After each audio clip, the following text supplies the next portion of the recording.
So let's begin. Cool. Hello, all of you beautiful, beautiful co-creators out there. I am so happy to be joining all of you fantastic people on this live recording of a bonus episode of Inspiring Insights. That's right, we're now doing bonuses for folks who maybe don't want to be, on video per se, but still have a lot to say. Their voices are amazing, and you will know that by this this episode's guest. But for now, let me just introduce myself and what Reawaken is, and then we'll get right down to it in terms of acupuncture for female-bodied folks. So I am your host, Erin. I'm in the business of amplification. And what I mean by that is one day I looked inside myself and I asked myself this question: what makes me feel alive? What makes me feel inspired? And an answer was born through the development of this show, Inspiring Insights. And I become more and more inspired every single day. I put that inspiration into my business called Reawaken Co.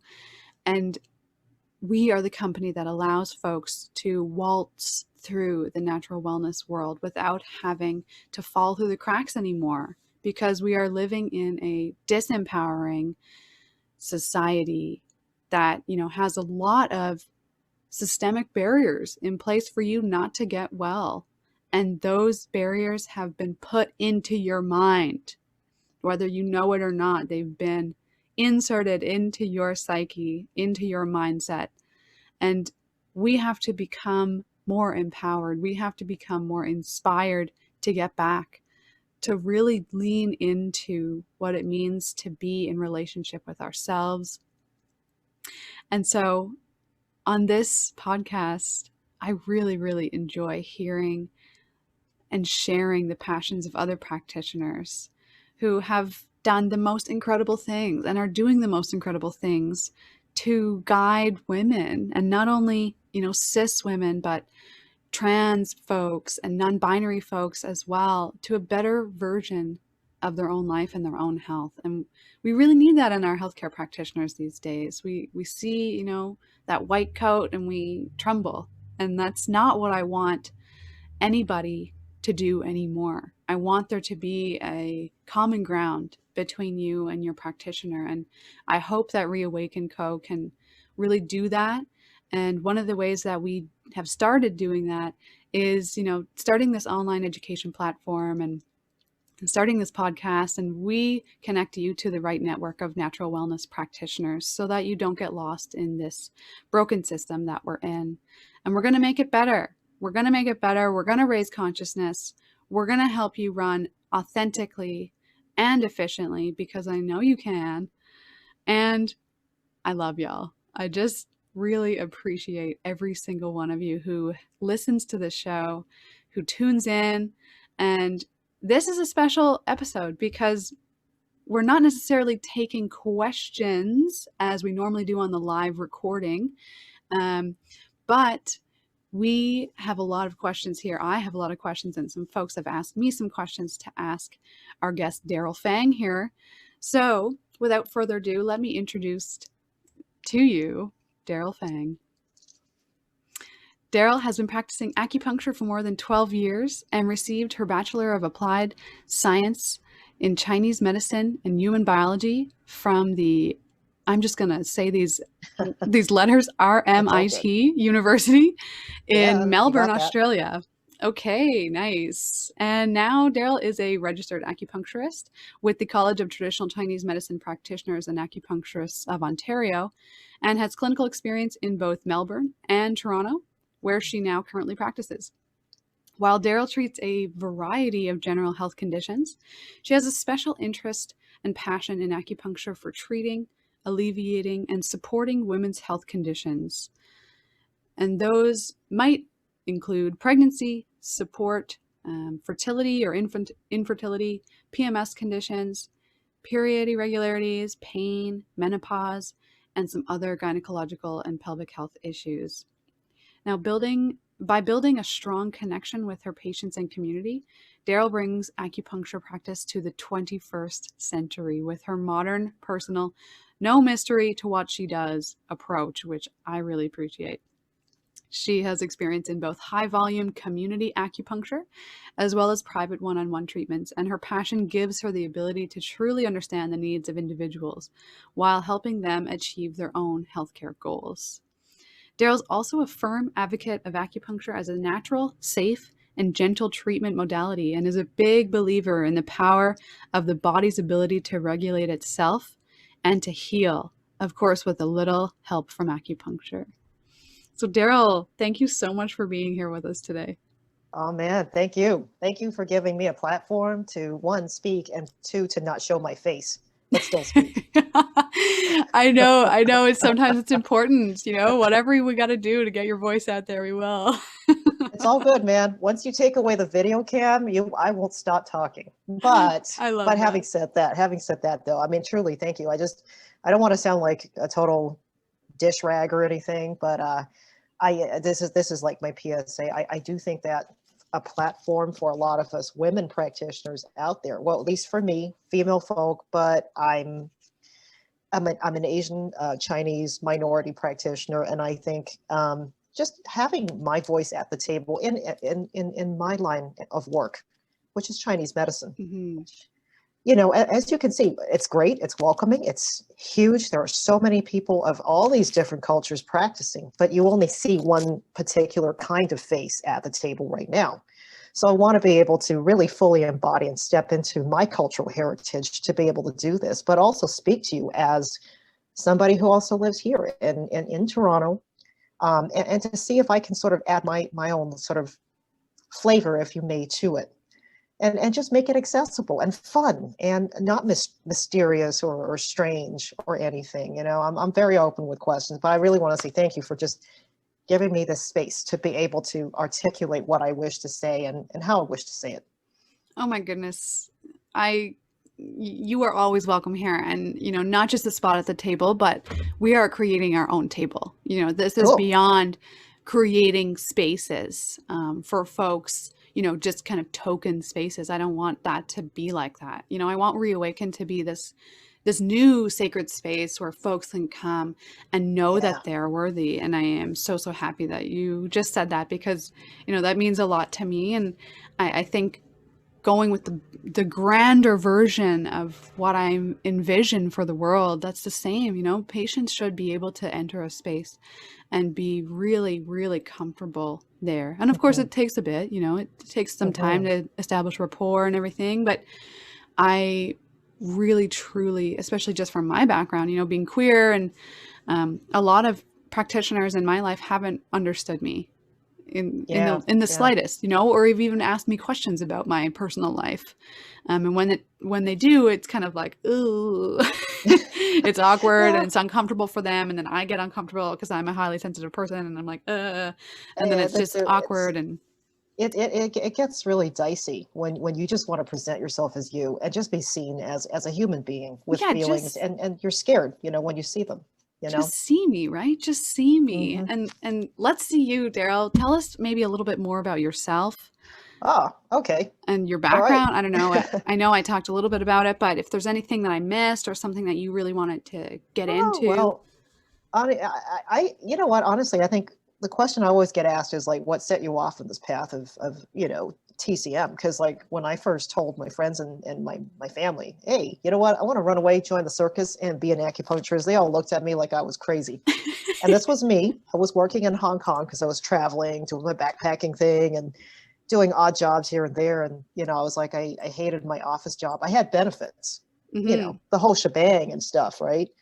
And I caught this nasty sinus infection, and it was just, I went to the doctor, the Western doctor, the white coat, which is what I call them, respectfully. Some are awesome, some are not. But I had 3 rounds of antibiotics, and, I didn't get better. My face was swollen on one side. I could not open my right eye. I could not hear. And I remember that day just, going, okay, I don't know what to do. A friend of mine was like, can you just see my TCM, which is traditional Chinese medicine practitioner, who did acupuncture and herbs. I was like, yeah, I'll try anything. And shortly after that treatment, I had 2 needles. He gave me some herbs. Next thing you knew, like in 2 days, I was like, wow, I could see, I could hear again. I peed out a ton. Sorry, this is probably way too much lingo, but I did. And I was like, how come no one knows about this? Why? Why do I just, Right?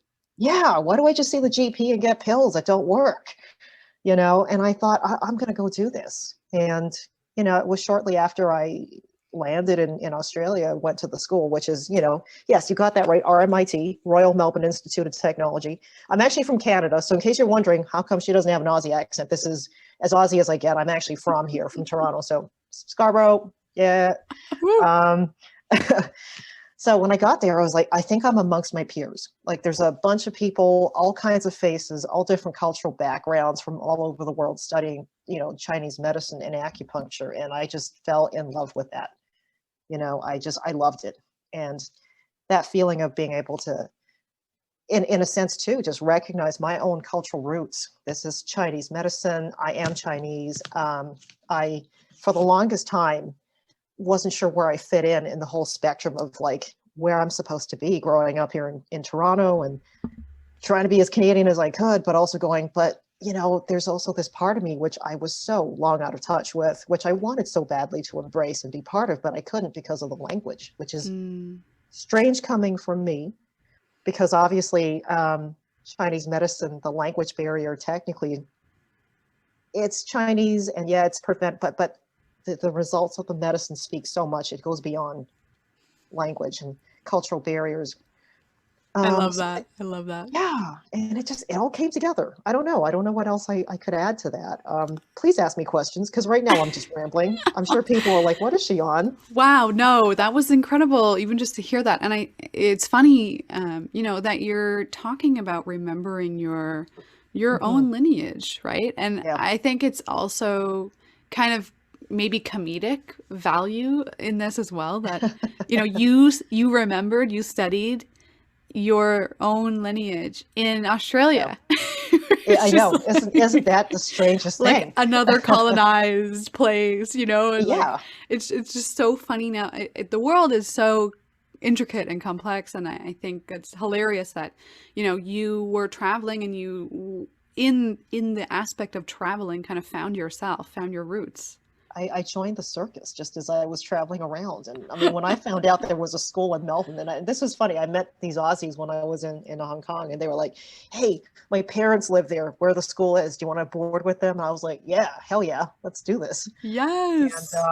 it was just no looking back. And I got to travel. I made some friends. Obviously, I couldn't afford to really travel in Australia because it was 5 years for a degree. And Mm. when you're cash strapped and you're working two jobs, you're like, you know what? Maybe I'll just travel to the grocery store. You know, That's good enough for now. that's good. That's Yeah. good. Oh my goodness. So Daryl, for anybody out there who maybe has no idea what acupuncture is or what traditional Chinese medicine entails, I know you said a little bit Yes. about herbs, a little bit about needles, but like Hmm. is, for anybody even who has like needle phobia or anything like that, can you give us a little bit more um, background around traditional Chinese medicine and what Sure. acupuncture can treat really well? Okay, well, you guys heard me use the term TCM, which is, sort of our short form. We're so used to using it, but it's really traditional Chinese medicine, which is an umbrella term. It Hmm. encompasses everything in Chinese herbs and herbalism and acupuncture. And within acupuncture alone, there's other modalities that usually come together with acupuncture itself, like cupping, for instance, which everybody, I think to this day, now knows a lot more about. Moxibustion, which not too many people know. I never really Yes. talked about that too much, but you may see it as like the little burning herbs that they put on top of the needles, or the little cigars that they would, kind of hold over an acupuncture point. I practice acupuncture, which is, here in Toronto and Ontario, we're registered now. So yay, we're legal status. So my designation and title is Registered Acupuncturist, or R.AC. So that's Got what it. I've chosen to basically choose as my primary form of practice. But if you get somebody who's registered as a registered TCM practitioner, or RTCMP, they can do both herbs and acupuncture and all the affiliated modalities that come with acupuncture. So it just depends on what you choose. I started off with acupuncture when I came back here from Australia in a community acupuncture clinic. I don't know if you guys are listening, but I was over at Toronto Acupuncture Studio, RIP, because it flooded and it had to shut down. But Oh, I'm sorry to hear yeah, that. it was a tragedy. It flooded twice, actually. Oh, We wow. saved it the first time. Second time, it was like, yep, right off. So, it was a wonderful little hub where people would come in and I'd acupuncture about maybe 10 or 12 people in the same room and move from person to person. So it was high paced and fast, but it was quiet and peaceful. And you got to see people kind of in the same room, sleeping and resting together. And it was the quietest little headspace you could get yourself into, oddly enough, with Mm. 12 other sleeping people. Wow, that So, is nice. yeah.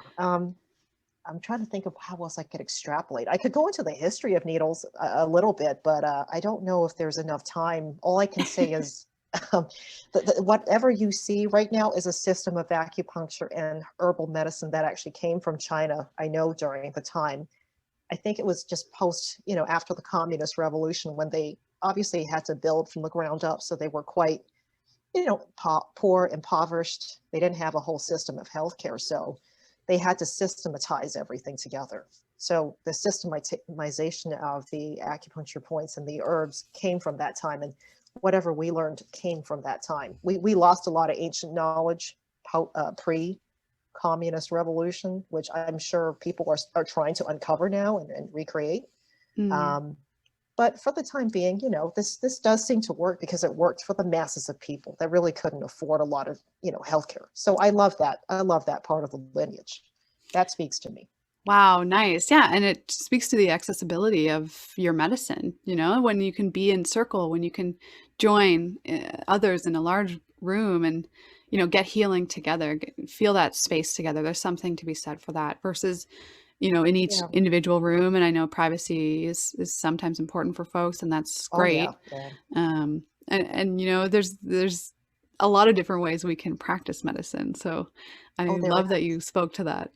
And now I do private practice now just so we can sort of clear it up as well. Not that I love or prefer one or the other. It's just the way it is now with COVID, and I don't know how else to sort of make it work in a group setting yet. But for now, private is what I practice in, and it's still nice. It's still lovely, and I belong to two amazing teams of people over at Daryl Wellness, the west side of Queen. That's my original home. That's where I got started, out in the west side. And the other side is at the beaches at Simple Cures, and I just feel like they're family on either end. So I'm really blessed. Mm, nice. And good for me to know too, in terms of referrals. So there's Oh both yeah, east and west sides of cool. Daryl Fang, I everybody. always say I'm on either side of Queen, west and east. So come check it out.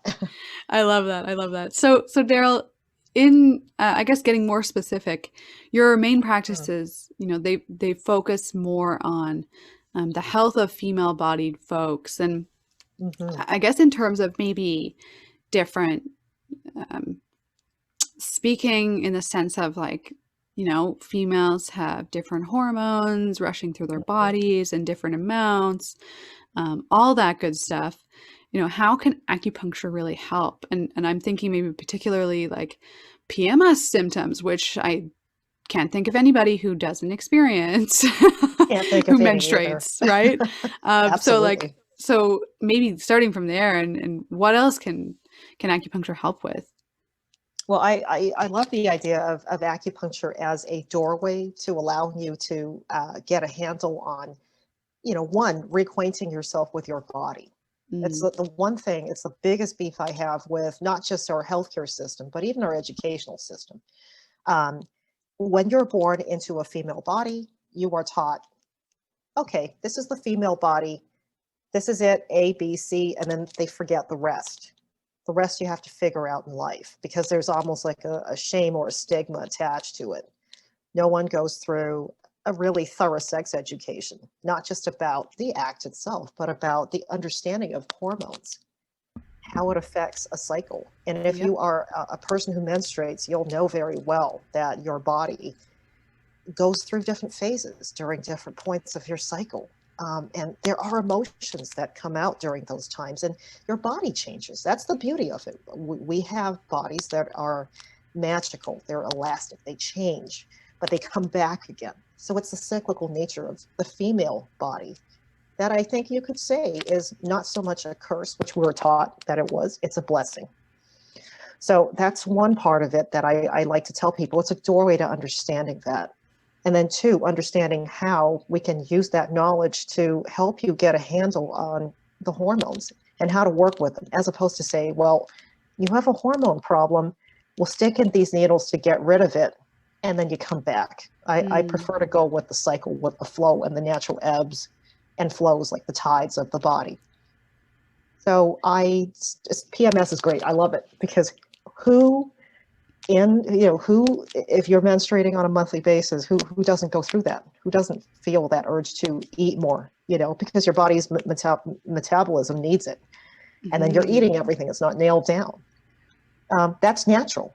That's one thing I want to highlight to people. That's actually a natural urge. Before you menstruate, your metabolic needs are a lot higher. You are going to eat more in terms of calorie intake because your body needs it.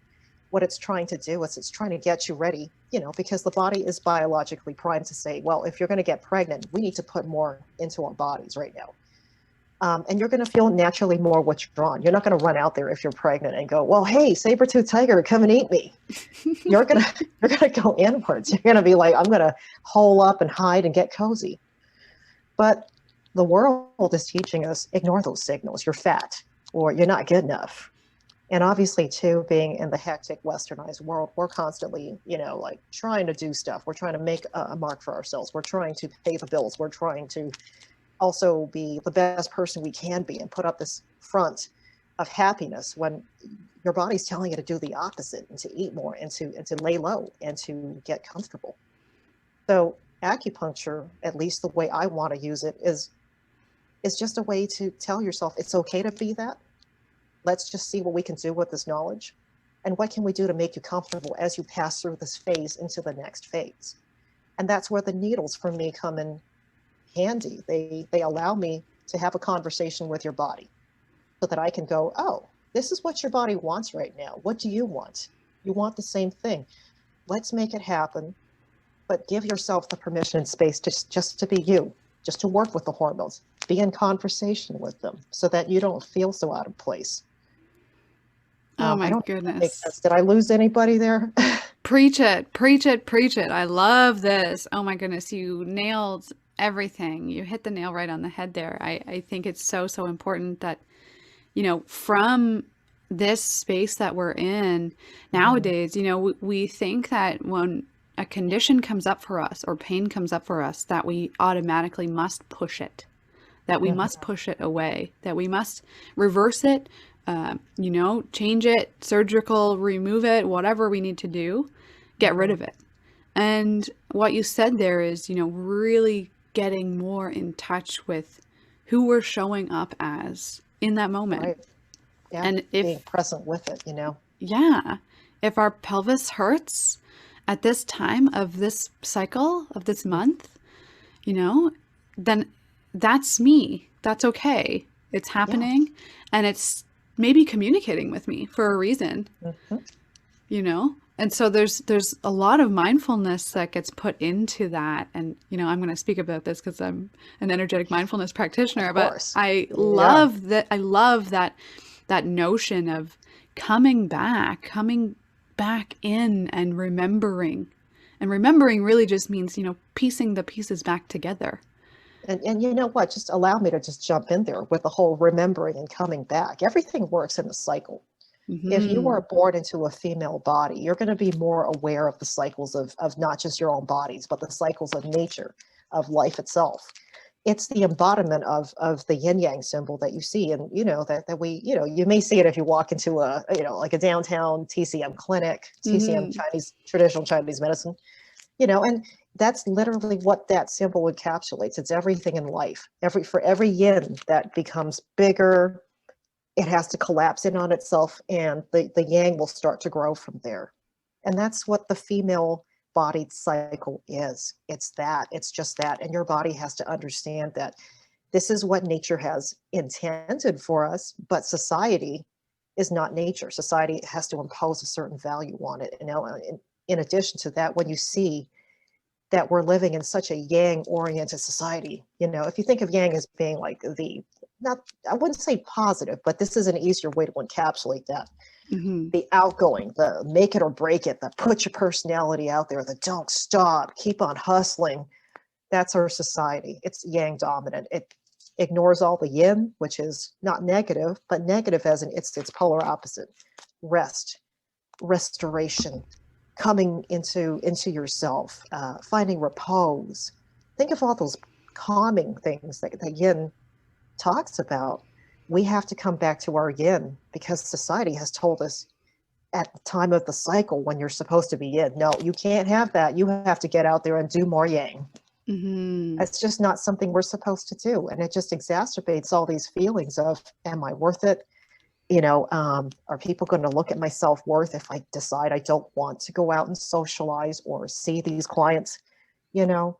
And it just makes us all feel kind of like not comfortable in our own skin. And I think this is the problem with a lot of the healthcare places that you see out there that still work on that yang male-dominated paradigm. There's very little room for the yin, the more female embodied paradigm where you are allowed to be you and you're allowed to be seen. And it's not a weakness. You know, we have to be empowered and step into our own skin when we get into a healthcare clinic, because we're not told to advocate for ourselves, to say, I don't want to do that. I want to come in and I want to rest and I want to be me. I want to be quiet. Obviously, I'm a very yang personality, so I say all this, I say it with a forceful voice, but I'm learning to listen to my own yin side too. You are saying it with a lot of compassion. I have shivers right now, just going through me, reverberating, like my cells are somehow, you know, igniting. They're remembering that's what we are supposed to do. And I hope that listeners out there, you are as well. This is like such deep, deep wisdom. And it takes someone, you know, it takes someone to say it, maybe with that force that you, I don't even know. I can't help it. I am just so passionate. I'm super opinionated too, which probably doesn't help my cause. But I just think that for us to be accepted and to be comfortable for who we are, no matter what skin we wear, no matter what sort of, you know, whatever we use to identify ourselves in the world and to navigate the world with, we have to just own it and be proud of that, which I for the longest time I wasn't. I was like, oh, I'm a woman. The doctor's a man. Okay, I better not say anything. If he puts me on the pill, I'm going to just take it because that's what doctors have said. That's the wisdom. And, you know, as a minority woman, who am I to challenge the Western paradigm? I think it's got to change. We got to put that on its head. And I say this to every patient. I don't care, you know, who you are or what you believe in or what it is you embody with your own philosophy. I want to make sure that whatever I say to you is transparent, you understand it, and you can take it and use it. And if you cannot do some of the things, that's fine. You let me know. We'll work around it. And if it doesn't work for you, that's cool too. We'll find something else that does. I'm not going to just dump you and say, well, that's it. You're a bad patient. Go away. I'll go, look, I got a friend who does this. Maybe you're a better fit with her or with him or with them. They might be able to take you through it. You know, I don't want anyone ever feeling uncomfortable when they walk in and like not knowing why I want to stick a needle in their hand or, you know, like say foot pain or something, which I will do actually. Yes. Oh my goodness, Daryl, you are just, wow. Yeah. I can't wait to even re-listen to this episode. This is unreal. You're making a lot of sense to me. And I know that there are few people out there that think like me. So that's a good sign. Cool. That works. That works for me too. You touch so many different things there. I just want to like say again, like some of our, you know, our notions of healthcare and the ways that we are brought up, you know, even as female-bodied folks, but also, you know, male-bodied folks are also brought up in this notion that they have to be young, you know, that they have to show up a certain way, and emotions, you know, are fluid. They should be fluid. They're going up and down, like you said, that ebb and flow, and they're not just limited to cycles, you know, menstrual cycles.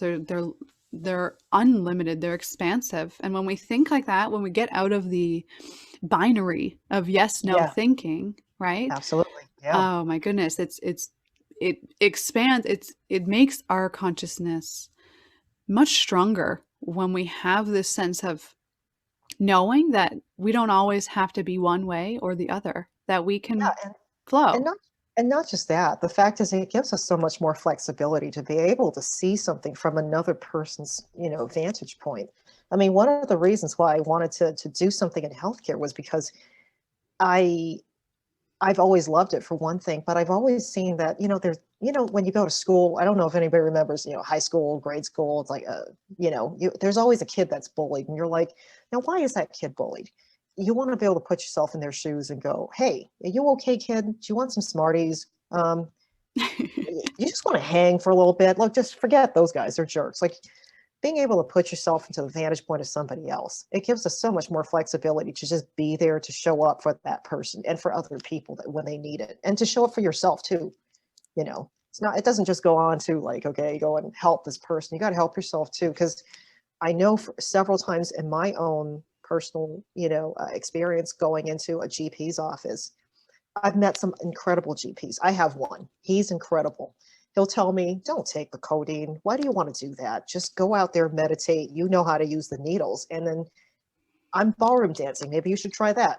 Wonderful guy. Wow.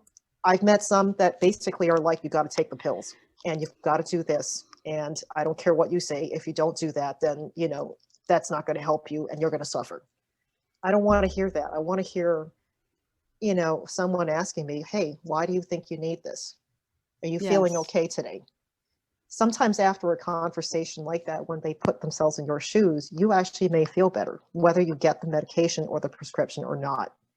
And I want to be able to change that conversation between practitioner and patient to make it one of, we're a team. Then the needles are like any other medicine. It's just a tool to get you to feel better. And the thing is, in the human body, we have a way of self-regulating. Sorry, am I going off on a tangent? I realized I probably started off shooting into something else, didn't I? Oh, I love self-regulation. Let's chat about that a little bit. Okay, because that's the beauty about what I do with acupuncture. The thing is, the body does know how to regulate itself. There's a process called homeostasis. It's like the thermostat in your house. If you set it at, say, 23 degrees inside, it's going to stop at 23. Temperature drops, it's going to upregulate until you reach 23 again, and it's going to stop so you don't get the heat. And that's what the body does. It does it. It knows how to do it already. So again, going back to menstruation, to PMS, to when you menstruate, to ovulation, that stuff happens automatically in the background. But it's when you start to impose certain values like, oh, okay, well, I'm going to take a pill so I don't ovulate. I'm going to take a pill so that I do have a period.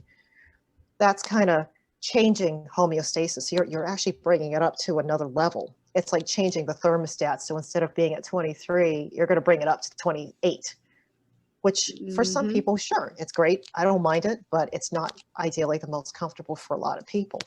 But the house doesn't know that. The thermostat doesn't know that. So likewise, a patient who takes a pill to do certain things, the body doesn't know that after a while. It starts to think that's the norm. And the needles, which I know it sounds scary, the needles are actually really teeny tiny. If you see them in real life, you'll be like, oh, they're tiny. They're like toothpicks. They're not like the hypodermic needles. But anyway, I digress. Going back to the self-regulation. The needles, when I put them into the body on acupoints along meridians and channels on the body, it's a way of me tapping into your system to say, oh, okay, this is where the imbalance or the pattern that I see, that's where the problem lies. Let's change that a little bit so that we move some of these blockages, stagnations is what we call them, so that the body can go, oh, hey, hang on a second. My internal balance was off. This is a better place to be.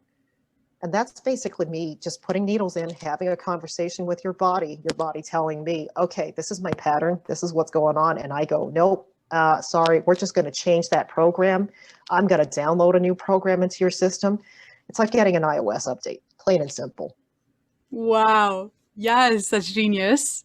And that actually, is a really great way to understand what's happening in the body, especially in terms of homeostasis, especially when folks, a lot of my friends at this point in their lives are trying to get off the pill so that they can get pregnant. Yeah. And so that's a whole other scenario, trying to reestablish that homeostasis. And I think acupuncture has a great great efficacy for kind of reestablishing hormonal imbalances. Yeah, and I work with patients sometimes too. I mean, during the pandemic and lockdown, I think a lot of us are reassessing, okay, what's important in my life? And for some of us, it's having a child. Yes. I work with a lot of couples that are, same-sex couples, and a lot of them are, I want to bring another life into this world. Me and my partner have decided we want to get pregnant. And, I'd be like, hey, sounds like a great plan. So what are you doing? And they'll be like, oh, I just got off the pill because I was on it for acne, which a lot of us we're prescribed the pill for. So I'll go, hey, let's, take you off the pill. Have you had your period? And sometimes they'll go, no, I haven't had one in 6 months. It'll come and go. And I'll go, okay, not a problem. That's when I will do a diagnosis where I will feel your pulse, because the pulse gives me a lot of information as to what the blood flow is like in the body, because we are working with, again, periods and blood flow. And blood, don't think of it as a biological thing. It's more than that. It's a messenger system. It carries hormones through your bloodstream. That's it's kind of like the old mail carrier, okay? It's not like you send an email and something's done. You still need a mail carrier. So you still need a post person to carry the mail from like your hypothalamus or your pituitary gland down to your ovaries. It's not like they just send an email and it gets there and that's it. Boom, you have a period. So this is where acupuncture needles come into place. So the pulse tells me how much blood is present in the body. How much of it can I use to carry the hormones down? Is there enough hormone? Is there enough blood flow? And I will feel that by going, oh, the pulse is really thin. It's very deep, meaning we need more oomph.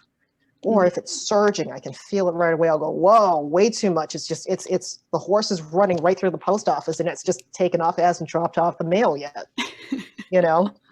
So I will work with that. And the needles just basically, when I insert them, I find the meridians I want to work on. If there's a pattern of, say, an excess in your liver, or, I can go into detail into that later if we have time. But I'll say that as an example. I will put needles on the liver channel, and I will see, okay, the stagnations are here. This is what's stopping the mail carrier from bringing the mail here. Let's remove those obstacles. And that's what I do. And I'll try to establish communication. And that's kind of a way of resetting the system and getting it to regulate itself. Yes, much needed, much needed. I want to shift gears a little bit from the stallion, which I love. I'm just like this horse galloping through. No, let's talk about, yeah, do what you need to do. Drink some coffee. I wanted to mention a little something which affects so many of us folks, and especially, over this pandemic, over lockdown, over quarantine, all of these things, is anxiety. And huge one. Oh my goodness, is it ever? And I think that acupuncture specifically can work marvelous wonders on this. So I guess, what's your take on anxiety in terms of, maybe a Chinese medicine perspective, and what can acupuncture do to help that? Well, let me go back to that thing about liver, because I was just talking about it really briefly. And I see a lot of anxiety right now. And obviously, everyone who's gone through a lockdown and we're not allowed to see people, we know what that feels like. I'm no stranger to it. I'm self-employed. For the longest time, I thought I wouldn't have the job to go back to. But I can certainly say that whenever you have anxiety, we call that an emotional stagnation. So, if I were to diagnose you, obviously with a pulse, and I'll feel for how fast it's surging, how slow it's going. Is it sluggish? Is it slippery? Does it feel like it needs a bit more, firepower to get it moving? I see a lot of liver stagnation patterns coming up right now. So, when we talk about things like liver, spleen, heart, we're not just talking about the organs. We're talking about the energies associated with that, and sometimes the emotional energies that come with it. Because when I learned traditional Chinese medicine, we learned about the body as a whole. It wasn't just about the physical symptoms. There were emotions that were attached to it. So we're looking at the whole body. So when I say a liver stagnation, I'm looking at the emotions of anger and frustration. That's what I see coming up the most. Now, if anyone is in small business, you're self-employed, you'll know all those feelings. You're just running the whole gamut of, am I going to make enough to pay the rent? am I going to be able to pay my groceries right now? I have insurance coming up for my license. Can I pay for that? Or even so, I mean, if you're you have your own business. Am I going to be able to buy inventory? I have inventory in the back. It's going to go bad. What's going to happen? I need more, but I got to throw all that out. Mm-hmm. That's the frustration that comes from that anger. And a lot of times it's the anger at not being able to express it because there's no one to express it to. You're in the inventory room having a big cry. Obviously the government doesn't know anything about it. So it's a lot of unspoken anger. It's frustration, it's anxiety that comes from that. So when I say you have liver qi stagnation, I'm addressing a lot of that. And that's what a lot of people have been coming in to see me with. So, Mm-hmm. for instance, the thing about hormone regulation, now the liver plays a huge role in hormone regulations. As you know from Western med, the liver clears out a lot of our drugs, Mm-hmm. clears out a lot of our birth control. It clears out a lot of estrogen. So it's a big hormone processing plant. But along with that too, when you're experiencing PMS, it's like a traffic jam in your liver channel. You have all these pent up frustrations you can't get out. They eventually become almost like obstacles on a freeway. You have to take those out. Otherwise, your car is not going to run at full speed. You're going to be stuck in traffic like on the Don Valley parking lot for a long time. And trust me, I know exactly what that's like. It's frustrating. And imagine all those feelings you get when you're stuck in traffic and you have to be somewhere, but you can't. It's either you surrender to it or you start swearing at the steering wheel, which I do. Yes. I do a lot of that. And about, I'd say 85 to 90% of everything that people have come in to see me for from the time we reopened last June till now has been right at the center and crux: anxiety, burnout, frustration. And I've been treating a lot of that, even though people are coming in saying, I have acne, I have PMS and period pain, I have really horrible pains that keep me up at night, or I have nightmares. It's anxiety. That's basically what it is. And we're all burnt out. We're just trying to make ends meet. So Yeah. when I say reestablishing a rhythm and a homeostasis, what I'm trying to do is I'm trying to turn on the parasympathetic system, which is the rest and digest part of your body. It's the part that's like the chilled out roommate that nothing, you throw anything at him or her, and they're just sitting there going, I don't care. I'm good. Fine. I'm still alive. I'm breathing. I have food to eat. I'm okay. We don't see enough of that person, that roommate. The roommate we see is our sympathetic, which is the person that comes out with their hair on fire all the time going, oh my God, I can't believe this is happening. That's the sympathetic. It's taken over a lot. I'm trying to downregulate the really sky is falling roommate. Mm-hmm. And I'm trying to get the parasympathetic, the chilled out roommate to come out more and hang in the living room. That's what I mean by the homeostasis. Wow. Did I lose anybody there? If anyone has questions, please send them, because I'm sure I probably lost a few people, glazed over eyeballs and everything. No, you speak in metaphor, and it's beautiful because a lot of people are visual. A lot of us need that kind of stimulation, that poeticness of it is actually, it speaks more than if you were, using jargon that is disconnected from the body or disconnected from our emotions, which I really appreciate as a poet. Okay, thank you. Thank you. Yeah, I was just about to say, if folks do have any questions, though, Daryl, you have your Instagram, which I have my Instagram. It's pretty boring. It's just Daryl.Fang, all small caps. You can find me there. And I put a lot of not just my stuff, but I put a lot of my my rants and my rumblings there. So you could skip all those if you're not interested. But yeah, that's pretty much me in a package. I don't filter a whole lot out. I love that. Yeah, and Daryl is spelled Daryl Yes. Fang. Yeah. So Daryl.Fang on Instagram for anyone who would love to follow right. Daryl as well. Daryl, you also have and this just reminded me because we're talking about burnout and stress. And Oh, yes. The Daryl, blog you have a article. Yes. lovely blog, and it's amazing. It's incredible. Everyone needs to go see this. It's called Cool. Yes. Thank you. acuinthe6.com, just My acu city. as in ACU in the 6.com. And oh, my tender heart, it's actually That's called the that. one. There's a stress and burnout article that's amazing. So I will put both these links to your Instagram and your blog into the show notes for everyone who's and listening. there's also a video in case anybody's interested and they don't want to read, because obviously a lot of us don't have time. I have a short video that shows, and I'm holding up my palm like you guys can see it, but obviously you can't. So just everybody get their hands up like they're the queen, like you're waving it. And there's Got it. a palm point called pericardium A that you can press on. So if you look onto the Instagram, feed, it's in there. I think, Erin, you're going to have a link there, which will take you directly there, so you don't have to go through all my rumblings and stuff. Yeah, I'll put the direct link in there, but also go through the rumblings if you're interested because it's If you're genius. interested. Yeah. Daryl's a genius. I don't think so. I've been told otherwise, but it's okay. I still think I'm a genius. It's all good. Well, you are creating a new table in good company here, so All right. yeah, Yay. your gremlins are okay with me. Cool, cool. We have about a couple more minutes, Daryl. We've talked Okay. about so many things. Oh my God, I think we I could know. go And for way I feel longer like than. there's a lot more I could cover, I but know we just hit the surface on this. Maybe we'll do yeah. another bonus episode. Sounds good. As long as I don't have to show my face, we're good, man. You guys will get all of me. That's amazing. I think this warrants another bonus episode for sure in the near Cool. future.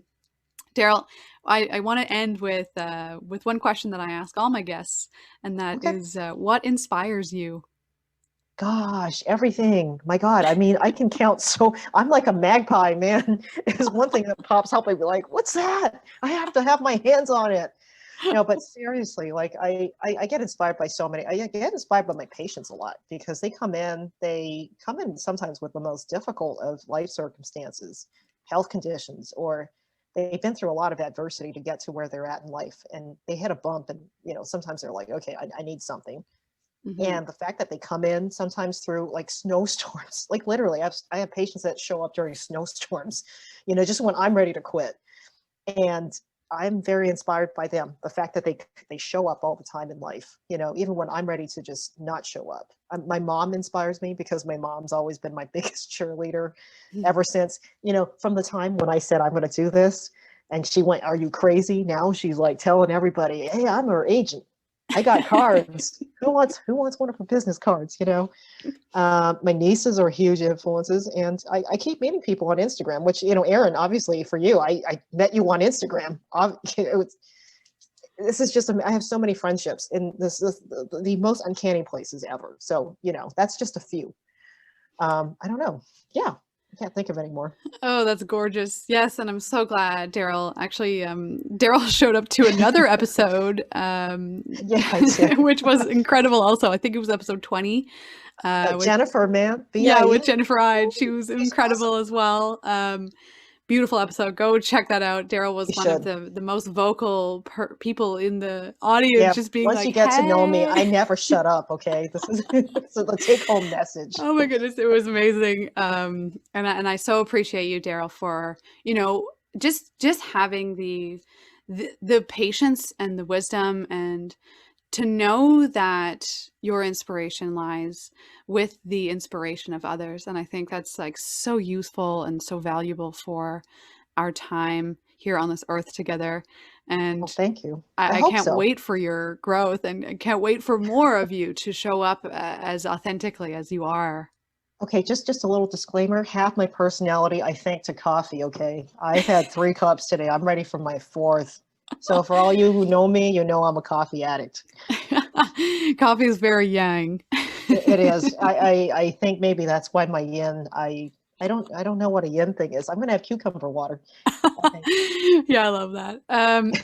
For anybody out there wondering how they can get further a hold of you, Daryl, do you have an email, or should they just hit you up on You Instagram know or what? They can just message me on Instagram. I mean, there's a little thing that says, do I decline or accept the the message? But follow? I Yeah. still I still check in over there. I'm trying to think what else. I mean, you can get me on my website. I have a contact form that you can kind of fill out. I won't collect data. I don't collect anything. It's more for if you want to know more, if you just want to just ask, hey, what does acupuncture do? I mean, I answer that. I actually answer most of them, unless you try to sell me stuff, unless it's stuff I really want. But I honestly, for me, the take home, the real take home is, I really just want to have as open a conversation about acupuncture, what it can do, without, again, the mystery. And obviously I could not delve as much. Obviously we are under some time constraint here, but I just want this to be fun. I want it to be conversational. I don't want this to ever feel like you're walking in. I call it white coat syndrome. When you see a doctor for the first time, you get scared and intimidated. So you don't even want to ask the questions. I want to come across as somebody who's just someone on your team.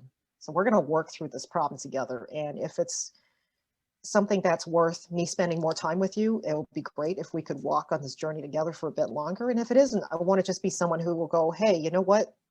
This isn't quite working out. I want you to go here or here or here, whatever works for you. That's really what I want. I want to facilitate conversation. I want you to be comfortable in your body. And I want you to just really be you, just to show up as you. Forget everything else that you've been taught. That's really what I want. Whew. Just take that in, everyone. Just take all of that in. I hope you can, because I talk real fast. Oh my goodness. The beautiful Daryl Fang, blessing us as always with her wisdom, with her nurturing, with her, despite all that coffee, yin restoring side of us that we all have in there.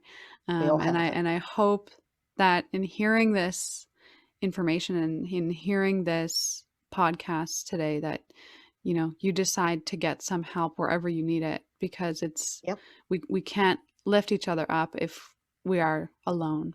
So this has been a bonus episode of Inspiring Insights, and inspiring it has been. Oh my goodness, I'm like on the verge of tears here, just like hearing Daryl. Oh my gosh, I love it. Don't do that. I mean, okay, if you want to cry, you can, but oh man. Emotion expressed is good. Is good emotion. I want to start crying, man. Don't do that. Thank you so much, everyone, for tuning in.